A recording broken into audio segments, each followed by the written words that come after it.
Civil War Roundtable in Huntsville, and are you with HPNA too? I never keep track. So all those good organizations that our folks are taking a part of.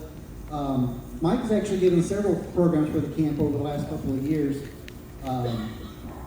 Two of them in 2020, right after we decided we weren't going to meet in person, or were told we couldn't meet in person, or however that worked out. But we did a couple of online meetings, and then he came back in 2021 and did another one on Palmito Ranch. You might remember that one if you were here. This one tonight, I've asked him to come back and do Fort Fisher, North Carolina. This is one of our online meetings we did a couple years ago, but I know a bunch of you would not have seen that, may not have seen it, and it can't hurt to refresh your memory once in a while. I'd also like to point out, in that same part of the country, except South Carolina, of course, today is the anniversary of the sinking, the Hunley sinking the Housatonic. So, got an important night for tonight. But anyway, I want to welcome now Mr. Mike Acosta. I don't have a whole bunch. He can tell you who he is. It's only one of the slides. But welcome, Marine.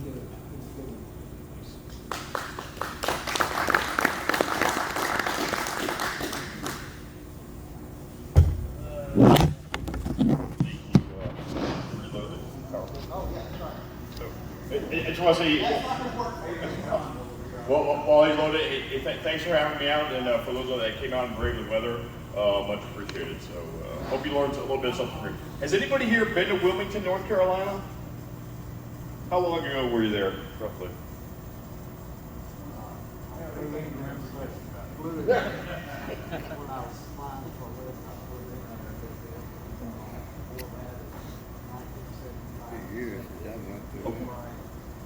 So a while back. So you go in there now, and I had a 10-year hiatus from Wilmington. I went back, and it was huge. It's grown, just like anything. So do take a look at it. It's kind of neat. We're going to talk about real quick tonight the fall of Fort Fisher. There was actually two Fort Fishers. I just called this generic name of single, but there was actually December 24th and then January 15th. Some people call it Fort Fisher 1 and then call it Fort Fisher 2 if you want to look at it. Fort Fisher 1 wasn't that great. Fort Fisher 2 actually succeeded in breaking the fort. But tonight we're going to learn real quick, hey, why is it important? Why do we care about a single fort, and what's its strategic value, at least to the Confederacy there and the Port of Wilmington.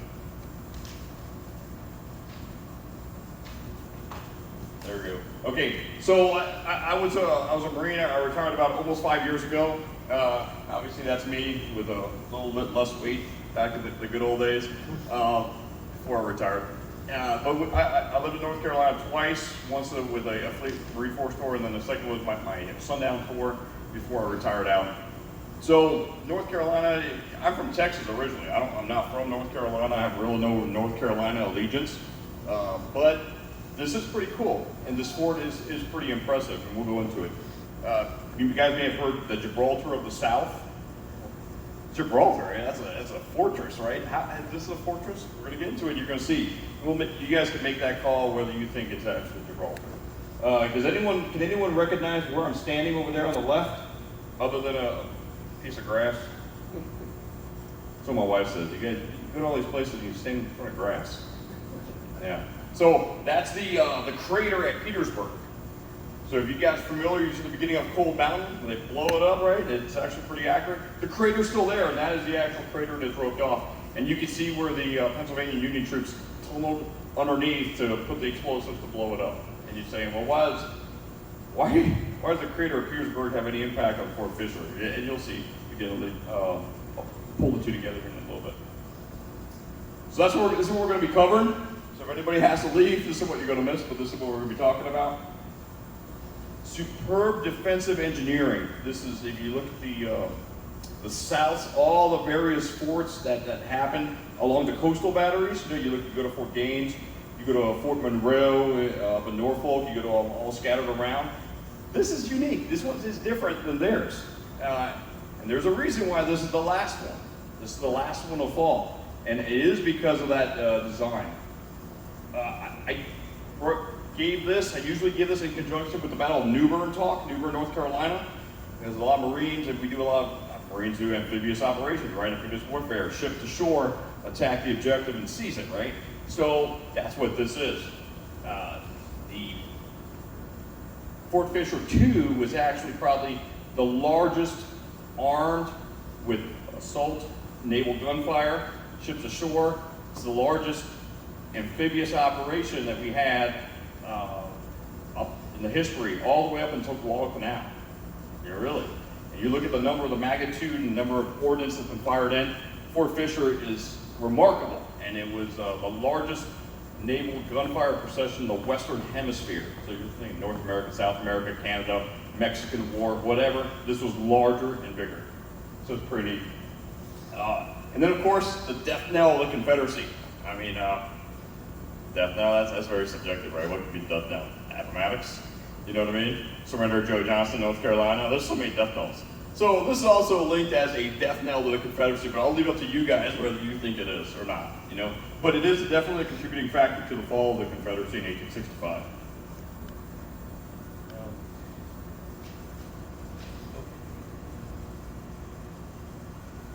Okay, so why Wilmington? So a little bit of North Carolina geography there. If you look at it, there's the Red Star right up the Cape Fear River. Robert De Niro is not there, and he wasn't there in 1865, thank goodness. But if you look at it, it's pretty impressive because you go pretty much due south and you go into Nassau and the Bahamas. You go due east from and you go into Bermuda. And then of course, once you get out to the ocean seas, it's to Europe and France and the trade and things that happen. So Wilmington is a very impressive port. It's also south of, you see these little islands right here? The graveyard of the Atlantic, right? Well, it's well south and away from the graveyard of the Atlantic. Nobody wants to go there for some reason. Wilmington itself, Port of Wilmington, is actually not on the coast. It's actually up a river, right? Why is that important? So you take a look at it. 13th largest city in the Confederacy. 9,552 in the 1860 census. That's about the same size as Atlanta was.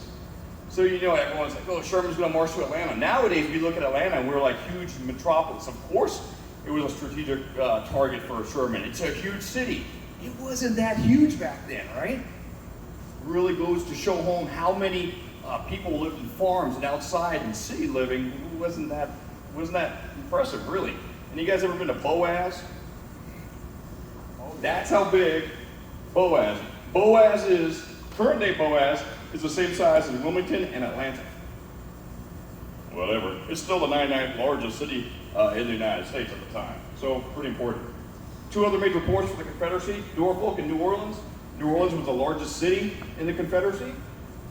Of course, that was shut down by the blockade right there in 1862. Next one, Charleston, 1863. The South is starting to run out of ports that bring in from blue water, right? And then, of course, when Mobile fell, 1864, oh my gosh, we get all this trade, right, from all over the world. How are we going to get it into the Confederacy? Well, that's where Wilmington and Fort Fisher come into play.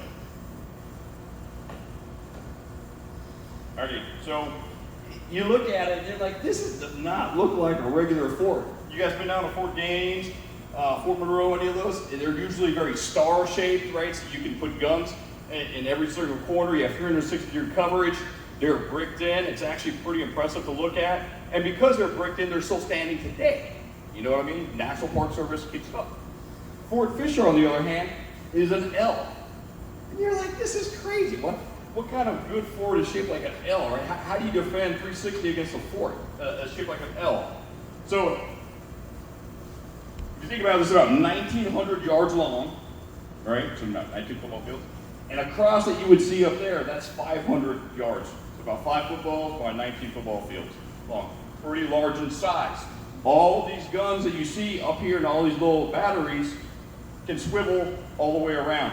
So you can cover the sea side, you can go across, and then you can cover the river from these guns.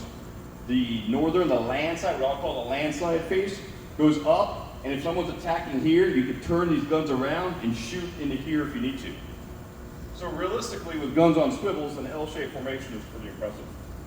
And it's very, you can have overlapping fields of fire, you can swivel around, and you can support the other guns if anything happens and they start getting overrun.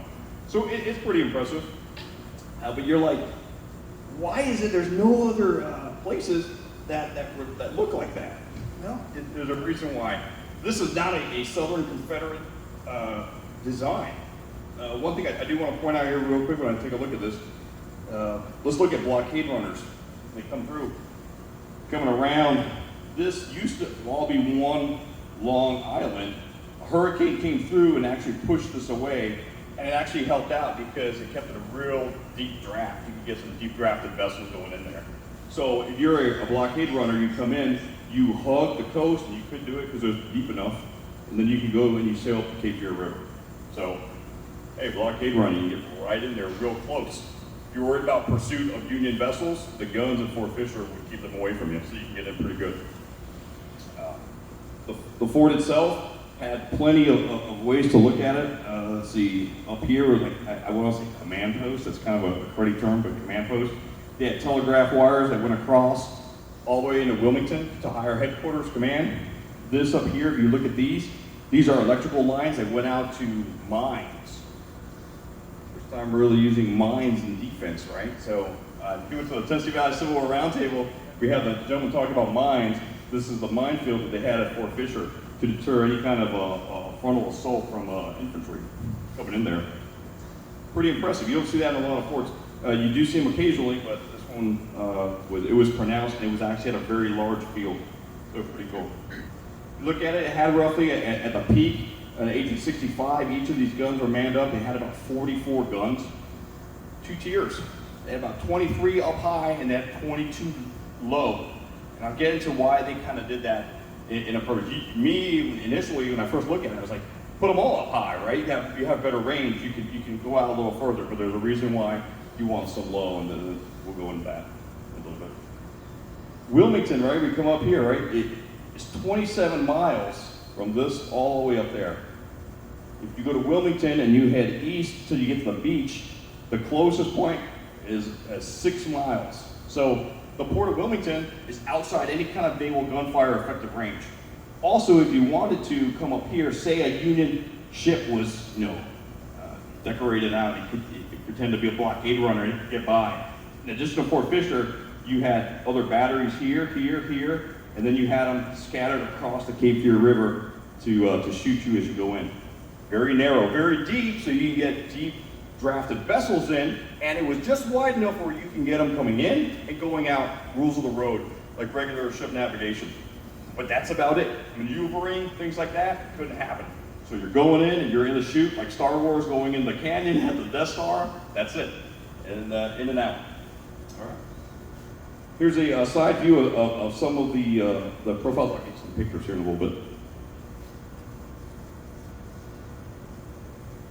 So the actual fort started off, a major actually started it, but this gentleman here, Colonel Lamb, 29 years old, he was a lawyer. He wasn't a soldier, not a West Point grad, right? What does he know about building forts? Well, he's not stupid. So he actually started studying, and he actually did, he was on a general's staff, and he actually saw how they impacted some things in Norfolk, Virginia, before Norfolk fell. And he liked it. And then he kept reading, and he read. So this defense that you see right here, it's kind of a cruddy slide, especially if you can't see in the back. This is Sevastopol, which is the Crimean Peninsula, right? So you guys think of the Crimean War, it's going on right now with Ukraine, or maybe probably won't happen with Ukraine and Russia and things.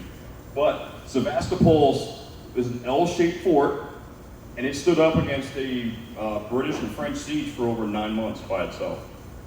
Anchored at this end right here is the Sevastopol Tower, the Malakoff Tower, which is the stronghold. It was built with stone. They called it impregnable. Well, Colonel Lamb here comes back and he gets placed in charge of Fort Fisher. He's like, what am I going to do at Fort Fisher? The new guy, 29 years old colonel, right? He comes up and they go, hey, Colonel Lamb, not only are you in charge of defending Fort Fisher and making it, impregnable. Traditionally, Fort Gaines and everything, they wanted impregnable against a small number of ships, 6 or 12 or something. His charge was to make it defendable against a fleet of ships. So this guy who's not an engineer just used common sense, right? He starts figuring it out. Hey, Fort Gaines, everything bricks and everything like that. Well, when you shoot brick with cannonball, rifle, artillery, it breaks up into a million pieces, right? And then it's gone. The wall falls down. So what he ends up doing is building it out of sand. Like, sand is not sexy. You know, when General Lee was put in charge of Fort Monroe as a lieutenant, they made it really pretty. This is not pretty, but I'll tell you what, it's effective.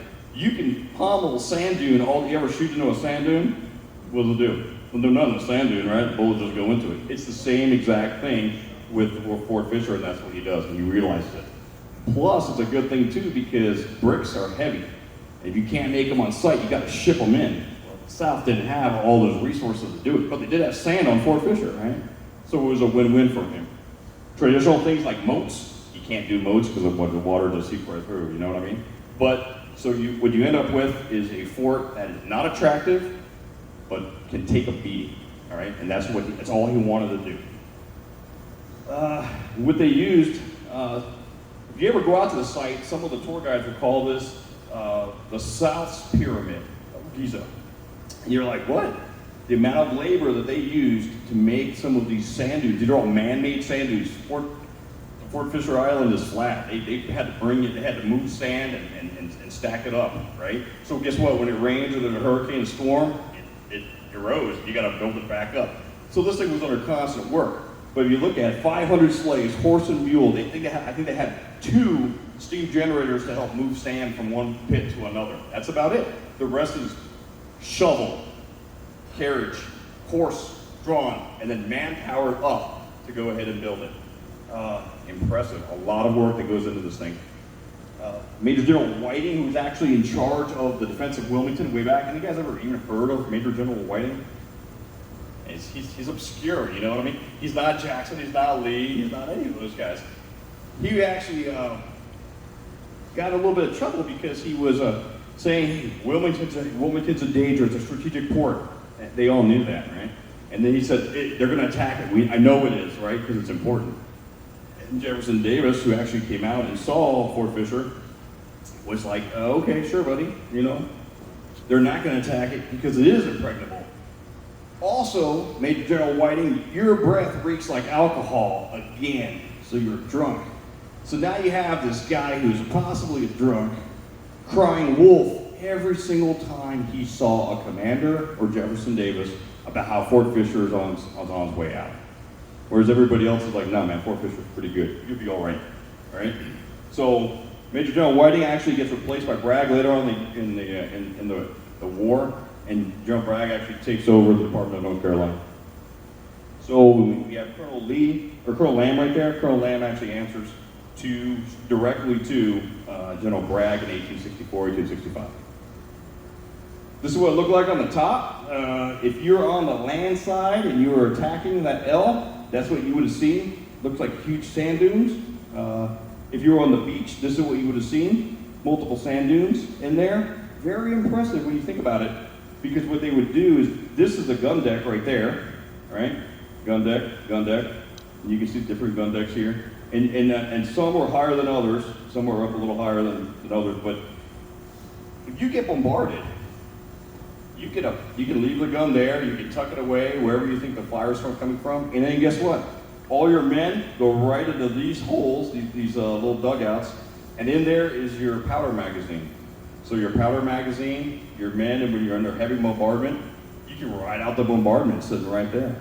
So, as you'll see, it's very impressive. When Fort Fisher was actually bombarded by the U.S. Navy, and I'll go into some of those numbers, it actually had fairly low casualties because of the protection that's offered by the sand. Also, one thing to point out, if you look here, this would be a beach at low tide looking into the sea face, and you can see this wooden palisade right here as well, wooden fence line. Just like any kind of defensive fort or any kind of defensive perimeter, you're going to build a wall. Right? The wall may not prevent everybody from getting through, but it'll slow them down and hold them in place while you shoot them. Okay, so here we go on the offense. Grant knew 1864 now. You guys know the war started to coast to an end, right? It's not looking good for the South. And Grant's got a lot of people. He's got immigrants. He's got everybody coming off a boat. He can throw manpower at anything to defeat it. So he's like, guess what? I need to crush people going into Fort Fisher. And they're like, well, why? Fort Fisher, he knew the blockade runners, when the Civil War started off, 9 out of 10 blockade runner ships made it through the Union blockade in 1861. By 1864, towards 1865, the average was 1 out of 10 made it through. 9 got intercepted. Ugh, not good for the South. But it kept the South alive. And Wilmington was key to that. Like I said, remember they already shut down all the other ports, right? So last thing Grant wants is for the South to keep getting supplies. So here real quick. This is just coming in through Wilmington and going across Fort Fisher, right? 1863 to 1864, 2,600 medicinal crates came in, 4,300 tons of meat, 500,000 pairs of shoes, 300,000 blankets, 330,000 rifles, 960 tons of saltpeter, used for gunpowder, 750 tons of lead, all came in. And a lot of that went to the Army of Northern Virginia. General Lee actually told Colonel Lamb, your defense of Fort Fisher is critical to the Army of Northern Virginia. If Fort Fisher falls, I'm done. He said it plain as day, Colonel Lamb. Like, oh, yes, sir. Got it. I won't let it fall. You know what I mean? We're not going to do that. So, a lot of pressure on Colonel Lamb there. All right. So, Grant wanted it crushed. He wanted the supplies to come in, to stop coming in. All right. At the time, the Department of Virginia, North Carolina was Major Benjamin Butler. You guys know Benjamin Butler, right? Old Spoons Butler, right? New Orleans.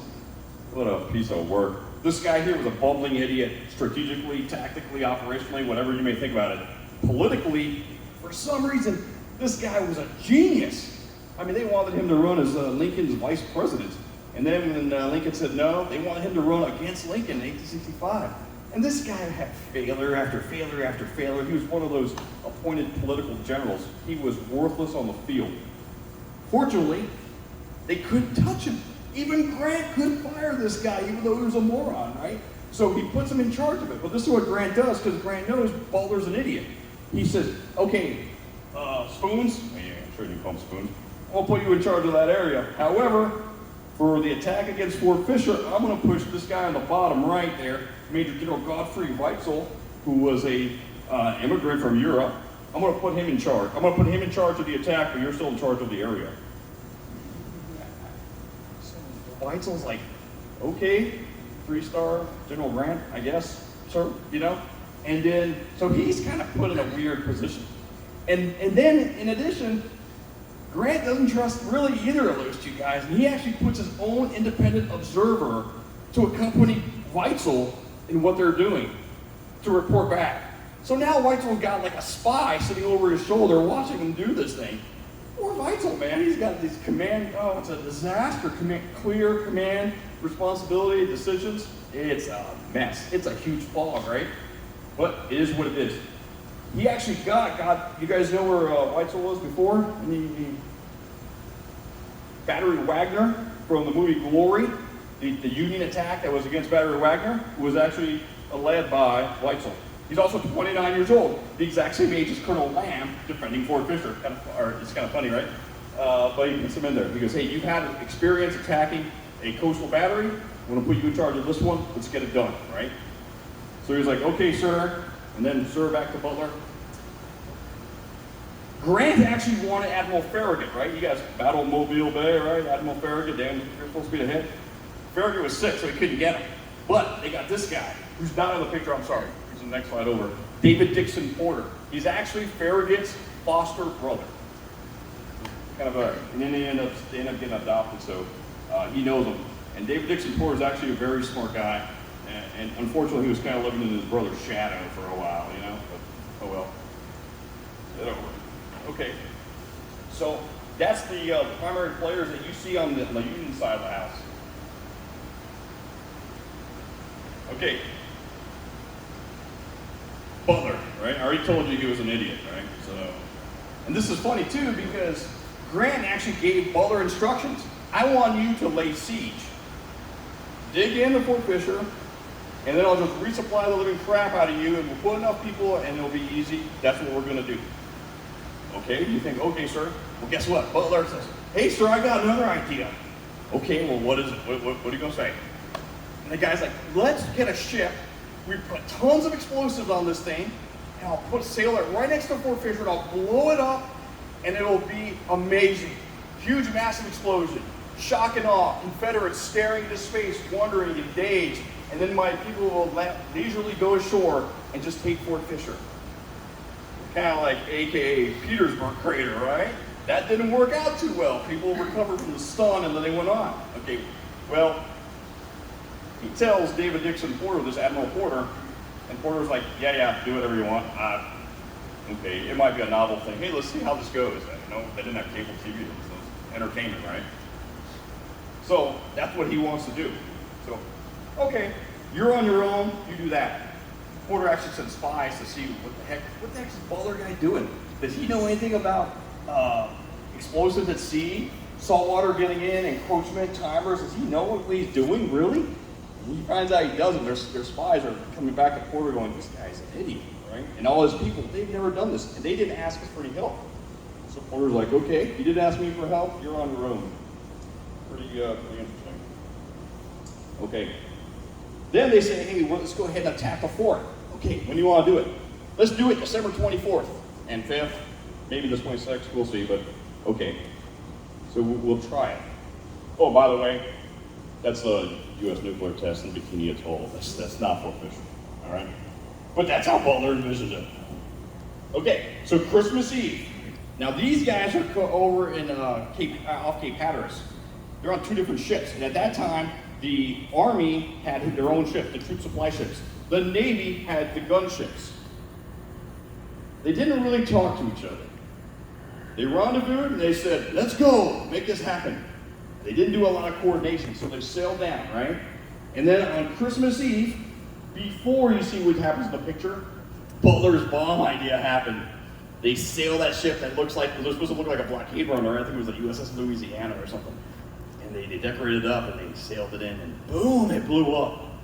And it was funny because they're idiots, right? So it didn't have a massive single explosion. It was multiple ripples going through the explosion. The powder didn't burn all at once, so timing was bad, right? Also, it was dark when they shipped it in.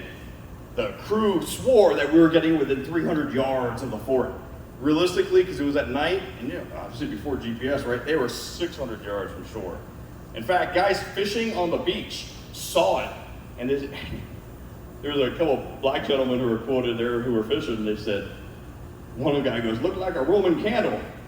And then the other guy goes, them darn Union ships, it looks like the boiler blew. That was quoted in the Wilmington newspaper the next day. So it looked like a boiler blow. Totally, what a waste, right? Regardless, novel idea. Well, however, Christmas Eve, 63 ships come up to the line. That's not a novel idea. They're serious now at this point. Butler's little stupid idea is gone. Admiral Porter starts attacking the living crap out of Fort Fisher. 63 U.S. ships, and I'm talking frigates, cannon. I'm not talking small river ships like you went across up and down Vicksburg, the Yazoo, and everything like that. These are ocean-going vessels with large, very large cannon, 150 pounders, right? U.S. Union Army. They started attacking. 11 o'clock they started, and they said, this is what we're going to do. Porter said, I'm just going to blast the living crap out of Fort Fisher, and then when you hear my gun stop, you land your forces, and then we go from there. Good luck, right? That was about the limit to the Army-Navy coordination that was going on. Okay, so it sounds good. Those 63 ships, 590 guns, right? 590 guns. You see this frigate right here? This one right here? Two of those frigates actually had more ammunition on board than all that Colonel Lamb had on Fort Fisher. These guys came to bear and they blasted it. We're looking at 130 shells per minute falling into the confines of Fort Fisher. Imagine 2 rounds impacting the fort every single second for hours on end. Hell of a bombardment. However, they didn't really get a lot of return fire. Dixon Porter thought, oh, it's because we're blasting them a lot. You know what I mean? They can't man their guns and everything. The truth is, they just didn't have a lot of ammo. And Colonel Lamb was telling them, each gun, you fire once every 30 minutes. So they would come out, aim, shoot, and then go back in and wait, get the little clock and wait for another 29 minutes to go back out again, right?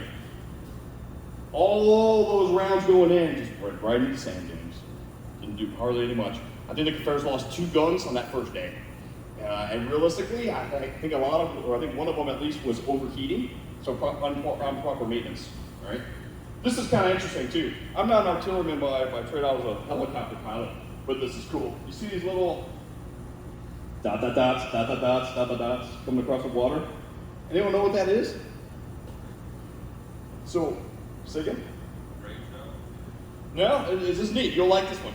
Remember I told you there's two guns, the higher guns and the lower guns? The lower guns actually had smoothbore cannonballs, like you would guess. And the smoothbore cannonballs would end up skipping across the water. And if you can skip it just right at the right height off the water, you can pound the broadside of the ship. And right, that's where the water is, and it sinks a little bit. So that's what you see right there, skipping.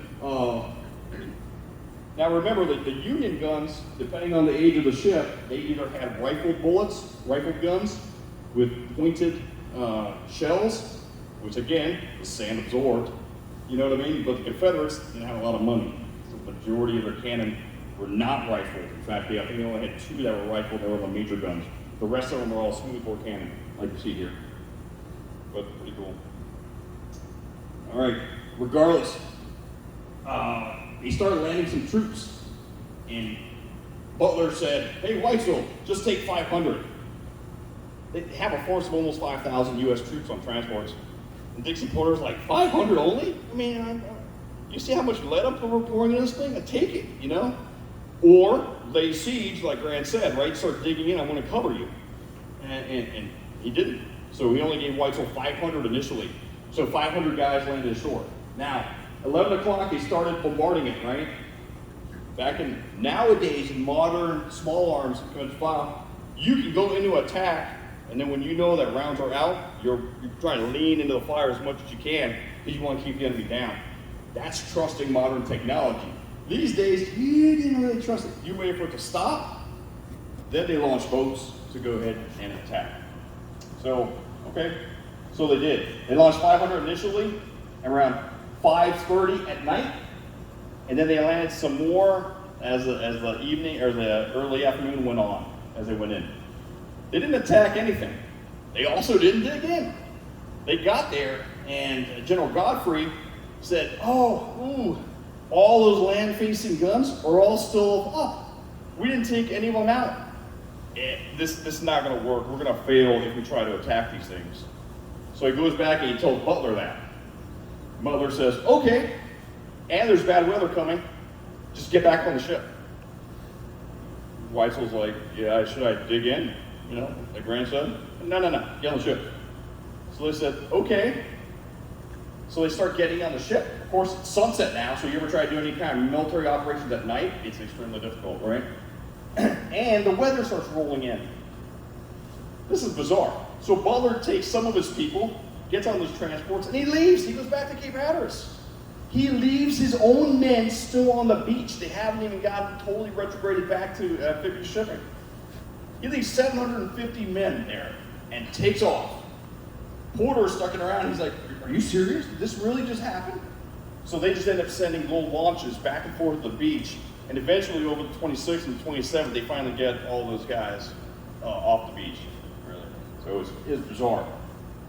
Well, that was Christmas Eve, right? This is what we saw. He goes, I'm a Naval Academy grad, so Army, Navy, that's our big rivalry, right? And in football. But this is what it was, really. It was the Army doing their planning and their stuff, Navy doing their stuff and their planning, and they really didn't talk to each other. And you could tell. Christmas morning was a disaster, right? All right. So Christmas morning. Yeah, I love Cousin Eddie, right? And Cousin Eddie sums up pretty well this debacle, right? That just happened. They said, this is crazy. Porter shoots again in the morning, right? And really, it's to cover his men withdrawing from the beach. There's nothing left. So he pulls them all out, and then finally, okay, they come back, and they get on, they finally leave. They pack up, and they leave, and they all go back to Hatteras, all right? Well, do you remember that observer who was there, the Weitzel from Grant? As soon as they get back to Hatteras, man, he's on the telegraph to Grant going, oh my gosh, you never believe what I saw. These guys went to recon Fort Fisher, and I was telling them, hey, it's only two sides. You know, it's an L. You can come on the Cape Fear Riverside and just come through that little gap right there. They didn't want to hear it. I said, interesting. So official reports it was taken off, and the observer's like, no, I saw it. So Grant's fuming now. Grant's like, well, they laid siege, right? Or they started digging in. No, they left. So Grant's like, I can't take this anymore. Porter, the Navy guy, as soon as he gets ashore, he's telegraphing Grant too, going, my gosh, you sent me idiots, right? This is retarded. And he said to him, and Grant said, I got it, I'm sorry. Hey, Butler, I'm actually firing you. I'm gonna replace you with General Ward. Weitzel, you didn't do a doggone thing I told you. You failed on this, it was your mission. So guess what? You take 30 days of leave, and I'm gonna send you somewhere else. You're fired too. I mean, it was incompetence, really. And Grant was right, I think, in firing him. Side note on General Weitzel. You guys ever go to these historic homes, and they talk about the women's petticoats catching on fire, and that was the #1 leading cause of death amongst women in the old days. That's what they always say. It's actually not true, but it does happen. And in fact, General Weitzel's wife, they got married in early November, and then when she was making Thanksgiving dinner in the end of November, her dress caught fire and she had major burns and she actually died from it. So, that's privilege. Doesn't happen all the time, but it did happen right there at General Weitzel. All right, so we see that, what are we gonna do? So Grant's like, okay, I already got a replacement for you guys. The guy on the left is General Terry, Alfred Terry. Terry is a lawyer. He's another one of these political generals. But Terry's not an idiot. Terry's actually tactically smart. And Grant knows this and Grant respects him, right?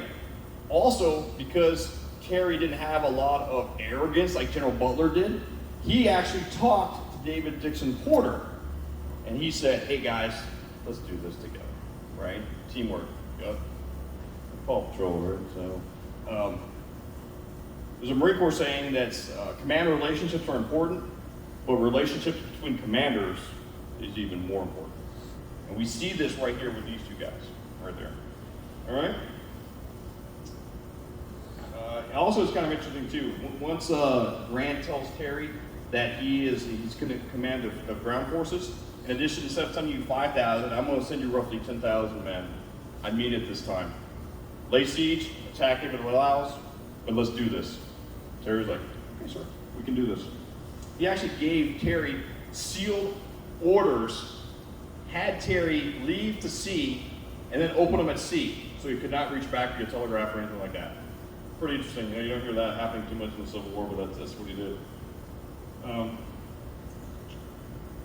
Terry, if you ever go to the park, the National Park Service, there's hardly any mention of General Terry there, which is odd. Oh, everybody loves praising David Porter, right, for all he did, but Terry doesn't get a lot of fair shake. I wish he did, but he didn't. Oh well. Okay, so on 12 January, they decide, you know what, let's do this. They practice it, they kind of rehearse it a little bit, and they say, we're going to steam over to Fort Fisher. Now, when I told you 63 ships, 590 guns from Christmas Eve, right? I told you that was no joke. This is it. Here's a good picture. Imagine being at Fort Fisher on the receiving end of all those guns coming into you. You know what I mean? So basically, Fisher just re-outfitted, rearmed, and then they went out ready to do it again. That's what you kind of end up seeing on January 13th now. That would have been the Armada. If you look here, these close guys would be line 1, and then these guys would be line 2, and then line 3. Once somebody was depleted of ammo or they couldn't and they had to fall out, they would move position, another one would come in if they needed to. Wooden ships would not fire at night. I don't know why. They would always pull back from the lines. Steel ships would continue firing day and night. This gun range, when they initially did the first one, they were 1 mile out, or correction, 1.5 miles out. Not very effective fires coming in and out. They didn't know how good the Confederate guns were. Second time they came back, they knew how good the Confederate guns were. They knew how deep the water was because they had soundings going on, and they moved that Armada a mile from Fort Fisher. A lot more effective range and easier to see and shoot from your spotters. So they came back. The Navy came back knowing what they were going to do. Okay. Colonel Lamb at this point, they kind of knew what was going on, and they said, okay, that's what we're going to do. Colonel Lamb really only he had roughly about 1,000 men there in general, and then he would get reinforced a little bit more. When these guys started shooting on January 13th, he telegraphed over to Bragg, he said, I need more men. I had a lot of men, and then you pulled them away to go chase Sherman as he was coming through North Carolina. So I need more men back. So he said, okay, and he gives them more men. So he ends up getting about 500 more. So his strength is about 1,500 men guarding the fort, really the guns. And then later on, eventually in the night, he gets about 350 more.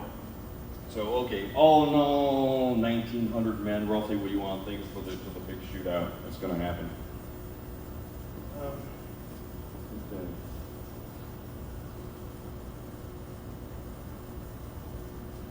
So January 13th, that attack happens, and we're talking 50,000 pounds of ordnance going across. The Navy ships are pounding Fort Bishop. Same basic rate as before, only they keep it up for a little bit longer, right? Now, when you think of how you're going to attack that, you're not going to send your men to attack right in the middle of where all the impacts are going or within range of Confederate guns. So what they would end up doing was the troop transports would be way up here. They would land their troops way up here outside the Confederate gun range. And this time they actually shot and launched crews at the same time to keep them going. Pretty cool. But they did end up shifting fire. When the troops were landing, they did take a priority on these guns. And then once the guys were ashore, then they kind of shifted back over to these to keep their heads down. But not bad. Navy's learning, Army's learning. This is really the first major amphibious operations they had shot at. Okay.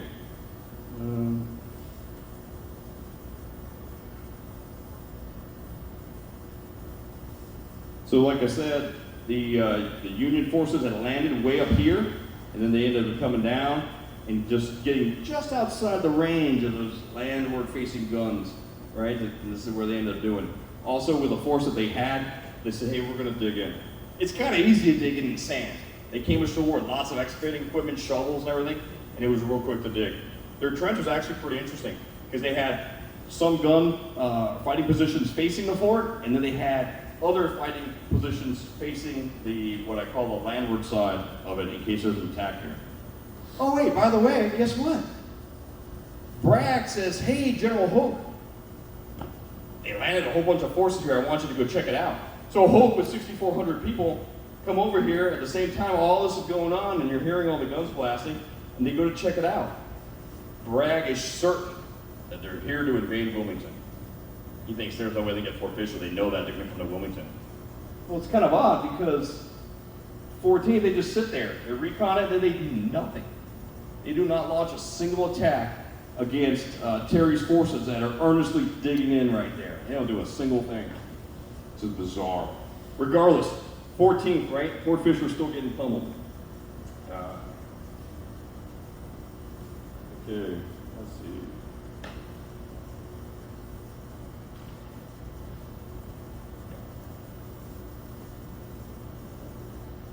Oh, one thing I didn't say. So it was funny because this happened all night long, and they started digging in, right? They landed around noon, and then they started digging and digging. And these guys know they're digging. They can see they're digging. And they even wired back to Bragg and go, hey, guess what? I know you got Hope's forces up there.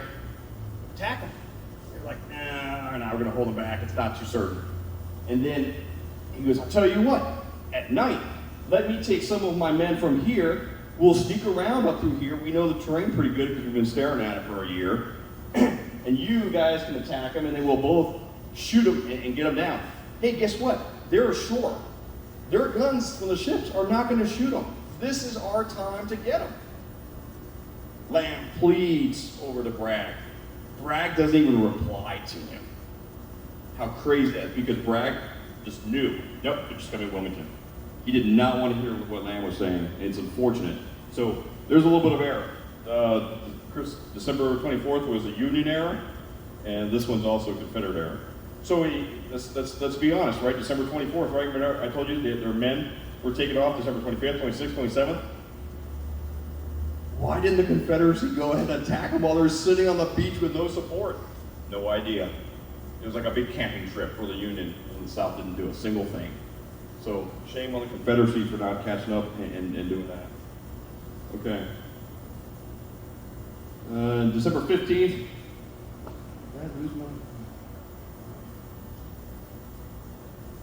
Okay, well, a guy didn't make it on here, but do you guys know who Uriah Pennypacker is? Yeah, a little Civil War trivia next time you guys are playing trivia. He is the youngest general in the history of America. In this case, the Union forces. He was a colonel. He became a colonel at Cold Harbor, and he came back here. And when he attacked on the 15th, he was injured pretty bad. And General Terry said, "I'm going to make you a brevet general," and they did. He became a brevet general, 20 years old. He is still the only U.S. general to be younger, or who could not have voted for the man who appointed him as president, a general. So 20 years old, right? Pretty funny. And if you guys ever look at Pennypacker, this is just a sidebar here. Very interesting cat. He actually grew up in the house of Washington's headquarters at Valley Forge. That's where he lived, his house, his family land.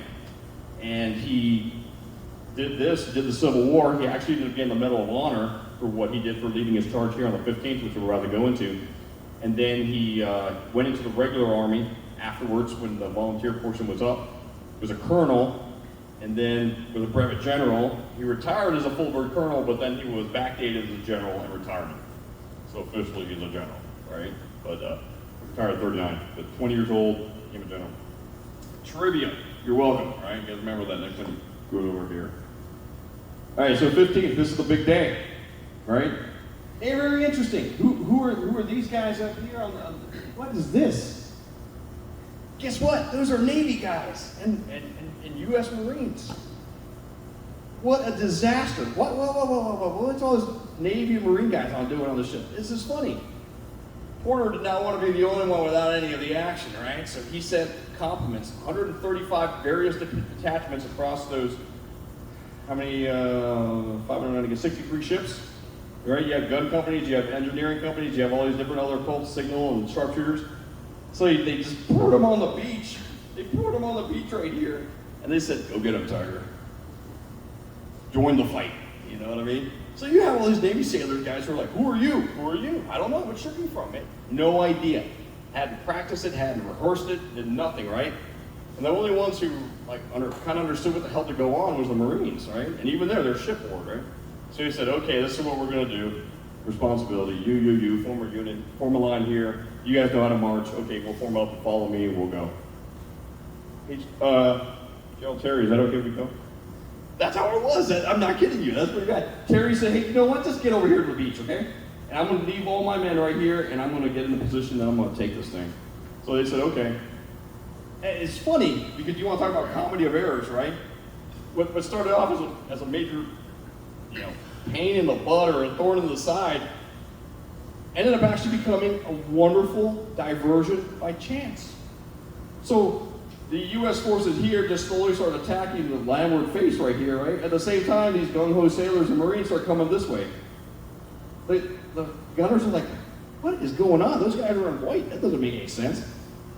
And of course, these guys are kind of operating on their own. There's no coordination going on, so they get here first. And when they get here to these guns, these guys are like, "Oh my gosh, there's a whole bunch of dudes in white, right, attacking us against the palisade, the wooden palisade would have been right here, right?" And they're like, "Interesting." So the Confederates actually end up shifting a whole bunch of people over here to get these guys by chance. And then by chance, all these guys come in and they're getting shot at, right? And then they say, "You know what? There's a gap here. It's not really well manned. I'm gonna come in through here, the bloody gate." So they just do an end around. Really. All those torpedoes you see that were up here have all been taken out by the naval bombardment. Completely useless. They couldn't use them. So landmines implanted, employed, not used at Fort Fisher. There's a picture right there of that. This portion right here, this main gun. That's the picture that you see right there. And you can see the Navy guys and the Marines coming up, just getting schwacked really hard. So there's Pennypacker right here. This is the gentleman I was talking about. But he actually, there was 3 charges against Fort Fisher's lines. And he led one of them, and he actually ended up getting a Medal of Honor for what he did. It's pretty interesting. But 3 charges, they come in through here. Now remember, all these attacks started between 2 and 3 p.m. And then by this time, when they finally broke through, it was almost 8 o'clock at night. And they finally made it through. And when they made it through, talk about dominoes falling. All these guys were trying to reinforce us to shoot, and you can only load so fast and so much. These guys who were up here all kind of came in, started doing some mutual support to attack these guys. It didn't really work. They actually ended up pouring through. Once they poured in, all these remaining guns turned their fire inward into the fort and were shooting them inside the fort. Kind of scary. Do you trust your fellow cannoneers and artillerymen if you're these guys up here on the receiving end of it? You do what you got to do, right? Regardless, around 8, 9 o'clock, Colonel Lamb actually gets shot in the hip. He gets injured. He gets pulled aside. His XO, a major, takes over, but it's worthless at that point. The fort actually falls. The Gibraltar of the South fell in 8 hours. 8 hours from first attack to now. All right. 1,900 men total, roughly, against 9,600. In the military, we teach a 3-to-1 ratio. If you're going to attack a building, you always attack with 3 times the number of defenders there. That 3-to-1 ratio is what we still use today, and this is probably what Grant knew when he assigned 9,600 men, roughly, to Terry. Terry probably didn't know, but I'm sure Grant did, right? Marines taking Fallujah, going house to house. He tried to overwhelm them with at least 3 times as much. So it works pretty good. But it did work, and Fort Fisher fell. All right, here's a little close-up view of the Bloody Gate. These guys coming through, but you guys can figure that out what happens. All right.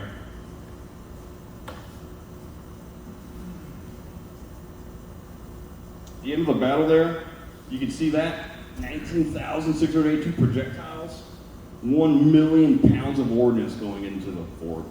If this was any other fort, it would have taken near this time. It would have crumbled. 54 U.S. Medal of Honors. Now, you guys remember, Medal of Honor there was a medal for gallantry. That was the only medal for gallantry.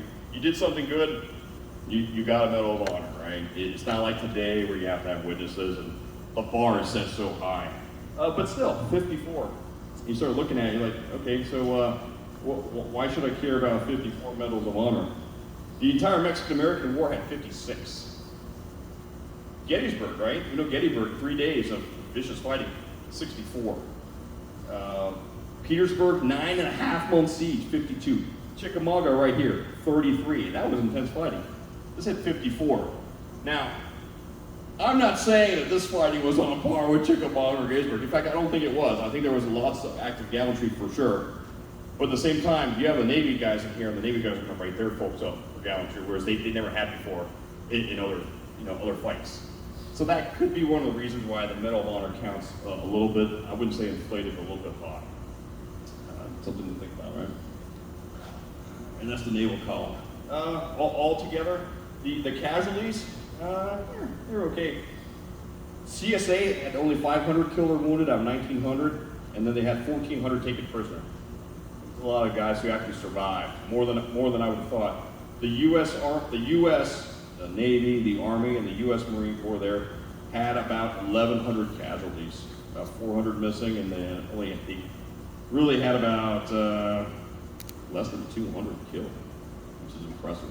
I thought it was going to be higher than that against a fortified position, but it wasn't. All right, and then also, this is kind of interesting too. You guys know about the Battle of Mobile Bay, or Mobile, but the magazine that blew up in Mobile. You guys remember that? You guys heard about that one? Huge explosion that rocked the city, right? Well, later on that night, on the 15th, one of the magazines blew up at Fort Fisher too. And it was funny because there's a PR battle.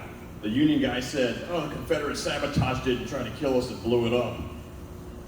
And the Confederates were like, no, we really didn't. And then some of the other Union guys came in and witnessed it, and he goes, I guess what? They were all drunk. Somebody was lighting a match inside the magazine. So, very interesting. They tried to cover that up, but it didn't work. All right. All right, any questions on the battle? It's pretty cut and dry. So, if you guys go to North Carolina today, this is kind of like what you see. So, this is where it was in 1865. the Department of, or the Corps of Engineers said, you know what, it's actually better to have it. So they actually put rocks in there and they rebuilt the bridge, they rebuilt the beach. And so now it's all one single piece. Fort Fisher then, that nice L, 500 yards by 1900, has all been eroded away. And all of these gun positions are all now underwater. You can't even see them, there's no post sticking up, there's no nothing. It's kind of unfortunate that erosion kicked in. I wouldn't just blame it on erosions and hurricanes, even though that was the primary reason. There's also some very good bedrock that's actually found along this beach that's perfect for making roads in North Carolina. And that's one of the best places for it. So the North Carolina Department of Transportation dug a lot of that up, and they just let this thing go. Pretty unfortunate. That's how it looked now. If you go to Google Maps and you take a look at it, that's where the gun positions would have been. The Fort Fisher is the #1 Civil War site in all of North Carolina, traffic-wise, people coming in and seeing it. I think a lot of the reason why is because right here is one of their North Carolina aquariums at Fort Fisher. They have like 2 more along the coast, a very nice aquarium. And you have to drive through Fort Fisher to get to the aquarium. And another thing too is they preserve, now they ended up rebuilding some of the stuff that you see up here, these the land-faced guns. They've actually built them up a little bit, and I'll show you some pictures here in a little bit. So when you drive by, you see this thing, you're like, oh my gosh, that sand dune is huge. It's very intimidating, and you want to go check it out, so you get curious. You pull in, it works pretty good. So that's what it looks like now. This is covered with grass for erosion control. Back in those days, it would have just been loose sand like a sand dune, but they wanted to keep it. So this is if you remember how I told you they poured through that bloody gate, and they ended up taking it, this would have been what they would have seen on the 15th of January. They took that. The Union forces occupied those heights. The Confederates down here still trying to attack them and push them off. If you were a Union force or a land force, Pennypacker's men charging up to go take it, that's what you would have seen. You can see the wooden palisades that have been rebuilt, and you would have seen Confederates up here defending it. 2 tiers, remember, up high, the 23-footer, and then the 12-footer up here as well. And you would have seen that all over the place. They say this is what it's supposed to look like. Nice $23 million renovation. Visitor center. The visitor center, you go in now, it's probably about 1/4 of the size of this building right here, right wearing. That's how it's supposed to look, and it looks pretty nice, hopefully. Very semblance to Mobile. If you go to Mobile, they have a battleship too. Not the USS Alabama, it's the USS North Carolina. You got it, right? So it's pretty neat. Boardwalk, this is Wrightsville Beach, a whole bunch of real nice beaches that are right nearby that you can go to. Here's a couple tourists walking through, and you can see I call them sand dunes, but really the gun positions and the magazines and what it would have looked like here. Of course, there's always books on it that you can read. Very interesting. There's a whole bunch of my sources you don't care about. And then that is when they do their annual recreation, them shooting a gun right there. Pretty blasting. Again, I have this on there so you can look at the swivel at the bottom, and you can see it's a 360-degree carriage that you can shoot. So, pretty impressive place. If you get a chance to go up there, I recommend it. Any other questions? So when they had 2 tiers of guns, if you were on the lower tier, were they shooting over your head? They're offset. Okay. Offset a little bit. So that, because if you want to offset them a little bit. So again. I would think the lower one would still be a bad place to be. I would rather be on the top. And you had to do a little bit of coordination too, because when you shot those guns, you can see that right there. And not just necessarily the blast, but the smoke, and really would obscure the other guy if you're too close. All right. Sure. Hey, you talked about during the naval bombardment that the Confederates were firing one round every 30 minutes. So again, during the actual assault, what was the ammunition situation for the South? They never got resupplied at all. They got resupplied with some men by General Bragg, but Bragg had no more cannon to give them. What they had in those magazines, all they got. So unfortunately. And a lot of it was people had, Jefferson Davis said this is the most secure fort in the entire South. So a lot of folks said, yeah, I have faith in you, you're going to defend this thing. I've seen what you got, I'm impressed, you'll be all right. And then they didn't really do much. During the battle it wasn't much. They shot what they could, but again, if you you stop shooting at ships, right, and you start really focusing on the alligator closest to the boat, the men shooting at you with muskets, you know, or muzzle or rifles. So But if you don't have many rounds, it's not going to do a lot. the majority of those attacks that they had with the Palisades was Confederates lining it up, shooting rifle fire. You know, They didn't have great shot or anything from the cannons to. it's a coastal battery. Yeah. So it's, yeah, you could shoot, but yeah, you're right. No grape shot, no canister, nothing sexy like that anti-personnel. You know what I mean? You just shot a huge ball of lead into a massive blue, and that's it. And some of those the lower guns, I don't think they could elevate them down, depress them. The higher ones, I think they could depress because the height that they had. But so now you just took out half your guns. But yeah. So the ability to the fire against the land assault was negligible there. Yeah, and you know, and I think their idea and their defense in depth was, I have a minefield, right, torpedoes. I've got lots of folks here with muskets for the in-post fight, and I have a palisade to pin them down so I can shoot them. So I think that was it. And reinforcements that they've given land, what sort of quality? Yeah, exactly. That's a good point I did not touch on. Thank you, exactly. So remember, the force of this effort has really got to stop Sherman coming in through Georgia, going up to Goldsboro and Chapel Hill and all those up in North Carolina. Those guys got to march. Those guys got to walk. Guess what? You're sitting in a fort. You're sick. Okay, this is where you're at because you don't have to walk around. You don't have to hobble around too much. You're here. But they were primarily out of North Carolina regiments, 26th and 6th, and I think the 3rd, I believe. And it's funny because Fort Fisher was named after Colonel Fisher from the 6th North Carolina from Fort Bull Run. He got killed from Bull Run. Yeah. But yeah, they quality of men. And you know what, I talk about this as a Marine when I give this brief to Marines. Really, when you think Confederate Marines in battle, this is it. Coastal fort installations. You know what I mean? Because the Confederate Navy wasn't that big. You know what I mean? So this is the hallmark of the Confederate Marine Corps. It's also kind of the hallmark of the Union Marine Corps because they attacked an amphibious target. You know what I mean? So, yeah, that's what you had. And unfortunately, someone tested, but it's sick, no doubt. Okay, thanks. Appreciate it.